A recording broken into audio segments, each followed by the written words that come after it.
1869 में British east India rule के दौरान जियोलॉजिकल सर्वे ऑफ इंडिया के एक जियोलॉजिस्ट फ्रेडरिक रिचर्ड मैलेट को राजस्थान के वारन जिले में मौजूद रामगढ़ विलेज में एक अजीब भूभाग के होने का पता चला। जब उन्होंने इस जगह को विजिट किया तो वे वहां मौजूद एक विशालकाय गड्ढे को देखकर हैरान थे। ये लगभग 3.5 किलोमीटर व्यास में फैला था, जिसके किनारे शेष भूभाग से 250 मीटर की ऊंचाई तक उभरे हुए थे।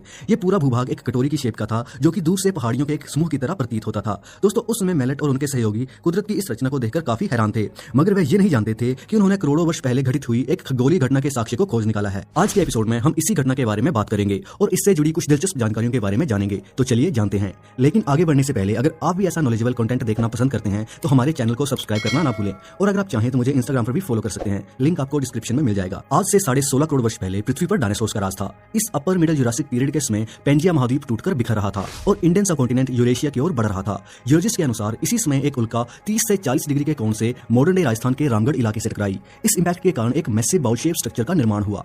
इसी स्ट्रक्चर को आज हम रामगढ़ क्रेटर के नाम से जानते हैं। हालांकि उस उल्का का आकार कितना था इसका अनुमान अभी तक लगाया नहीं जा सका है, लेकिन रामगढ़ क्रेटर का बारीकी से विश्लेषण करने के बाद वैज्ञानिकों को पता चला कि उस समय भारत का यह भूभाग पानी में डूबा हुआ था और इस टकराव ने इलाके के भौगोलिक परिदृश्य को बिल्कुल ही बदल दिया था। 1869 में इस साइट के फर्स्ट विजिट के बाद से ही देश विदेश के कई रिसर्चर्स और रिसर्च इंस्टीट्यूट्स इस इंपैक्ट के बारे में शोध करने में जुटे थे। इसी के तहत वर्ष 1960 में जियोलॉजिकल सर्वे ऑफ लंदन ने रामगढ़ साइट को एक क्रेटर के रूप में रिकॉग्नाइज कर लिया, मगर वे ये नहीं समझ पाए थे कि ये एक मीटरॉइड इंपैक्ट क्रेटर है। इसके बाद रामगढ़ स्ट्रक्चर के वजूद को लेकर कई शोध किए गए और पाया गया कि यह क्रेटर एक उल्का के टकराने से बना है, लेकिन कई रिसर्चर्स ने अपने पेयर रिव्यूज में इस क्रेटर की सत्यता पर सवाल उठाए, जिसके कारण कई दशकों तक इसकी इंपॉर्टेंस को नेग्लेक्ट किया जाता रहा। मगर जियोलॉजिकल सर्वे ऑफ इंडिया और कुछ जाने माने भूवैज्ञानिकों ने कई बार रामगढ़ क्रेटर के एक मीटरॉइड इंपैक्ट क्रेटर होने के साक्ष्य दिए। इसी के तहत थॉमस कैंकमैन और IIT कानपुर में डिपार्टमेंट ऑफ अर्थ साइंस के प्रोफेसर अमर अग्रवाल एक साथ इस क्रेटर की रिसर्च में जुटे थे और वर्ष 2020 में उन्होंने अपने 26 पन्नों के रिसर्च पेपर पब्लिश कर दिए, जहां लंबे समय तक रिमोट सेंसिंग और बाकी मॉडर्न डे टेक्नोलॉजीज का यूज करके वे इस कंक्लूजन पर पहुंचे कि वारन जिले में मौजूद ये स्ट्रक्चर एक इंपैक्ट क्रेटर ही है,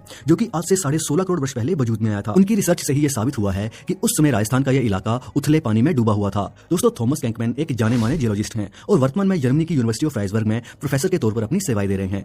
इस रिसर्च के कुछ समय के बाद ही अर्थ इंपैक्ट डाटाबेस संस्था ने रामगढ़ क्रेटर को संवैधानिक मान्यता दे दी और इसे पृथ्वी पर मौजूद 200वें इंपैक्ट क्रेटर के रूप में रिकॉग्नाइज कर लिया, जिससे रामगढ़ क्रेटर लोनार और ढाला क्रेटर के बाद भारत का तीसरा और राजस्थान का पहला संवैधानिक मान्यता प्राप्त क्रेटर बन गया। दोस्तों, इस समय इस क्रेटर के अंदर कई हिंदू देवी देवताओं के मंदिर मौजूद हैं, जिनमें 10वीं सदी में बनाया गया प्राचीन शिव मंदिर भी मौजूद है। मगर अलाउद्दीन खिलजी ने जब इस क्षेत्र पर आक्रमण किया था तो उसने इन मंदिरों को तोड़ने के आदेश दिए थे, जिसके कारण यहाँ मौजूद ज्यादातर मंदिर टूटे हुए हैं। लेकिन पर्यटन की दृष्टि से यह क्षेत्र काफी प्रसिद्ध है और अब जबकि स्ट्रक्चर को एक इंपैक्ट क्रेटर घोषित कर दिया गया है तो वैज्ञानिक नजरिए से भी ये काफी महत्वपूर्ण हो चुका है। दोस्तों, वैसे तो भारत में कई इंपैक्ट क्रेटर मौजूद हैं, मगर उन्हें साइंटिफिक कम्युनिटी की तरफ से अभी तक ग्लोबल एक्सेप्टेंस नहीं मिली है। ऐसा ही एक इंपैक्ट स्ट्रक्चर है जिसे शिवा क्रेटर के नाम से जाना जाता है। रिनोड इंडियन प्लेंटोलॉजिस्ट शंकर चटर्जी जी ने सबसे पहले इस क्रेटर की परिकल्पना की थी और उन्होंने इसे एक सुपर क्रेटर की संज्ञा भी दी थी, क्योंकि उनके अनुसार इस क्रेटर का व्यास लगभग 500 किलोमीटर है।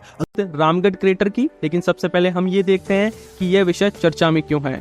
जियोलॉजिकल सर्वे ऑफ इंडिया की सैद्धांतिक मंजूरी मिलने के बाद रामगढ़ क्रेटर देश में जियो टूरिज्म का केंद्र बनने जा रहा है। अर्थ इंपैक्ट डाटाबेस सोसाइटी की मान्यता सूची में यह विश्व के 200वें क्रेटर के रूप में शामिल हो गया है। देश में इसके अलावा मध्य प्रदेश के शिवपुरी में ढाला क्रेटर व महाराष्ट्र के बुलढाना जिले में स्थित लोनार क्रेटर प्रमुख है।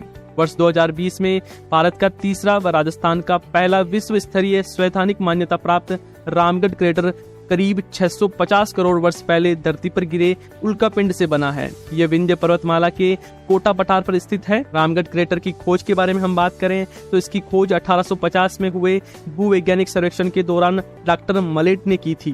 1950 में लंदन की जियोलॉजिकल सोसाइटी ने इसे मान्यता दी थी और हाल ही में सरकार ने रामगढ़ व आसपास के करीब 400 हेक्टेयर भूमि को अधिसूचना जारी कर संरक्षित क्षेत्र घोषित कर दिया है। अब हम बात करें भू पर्यटन अर्थात जियो टूरिज्म की, तो भू पर्यटन एक ऐसा पर्यटन है जो किसी स्थान के भौगोलिक चरित्र जैसे इसका पर्यावरण, संस्कृति, सौंदर्य शास्त्र, विरासत और इसके निवासियों की भलाई आदि को बढ़ावा देने में मदद करता है। ये सामुदायिक भागीदारी को बढ़ावा देगा, स्थानीय अर्थव्यवस्था में सुधार करेगा और स्थानीय संस्कृति एवं परंपरा के प्रति सम्मान पैदा करेगा। अब हम बात करते हैं क्रेटर झील की कि क्रेटर झील क्या होती है। ज्वालामुखी के शांत होने पर उसके मुख में वर्षा का जल भर जाने पर जो झील बनती है उसे क्रेटर झील कहते हैं, तथा साथ ही में किसी उल्कापिंड के जमीन पर टकराने से जो खड्डा बनता है और उस खड्डे में जल भर जाने से जो झील बनती है उसे भी हम क्या बोलते हैं, क्रेटर झील।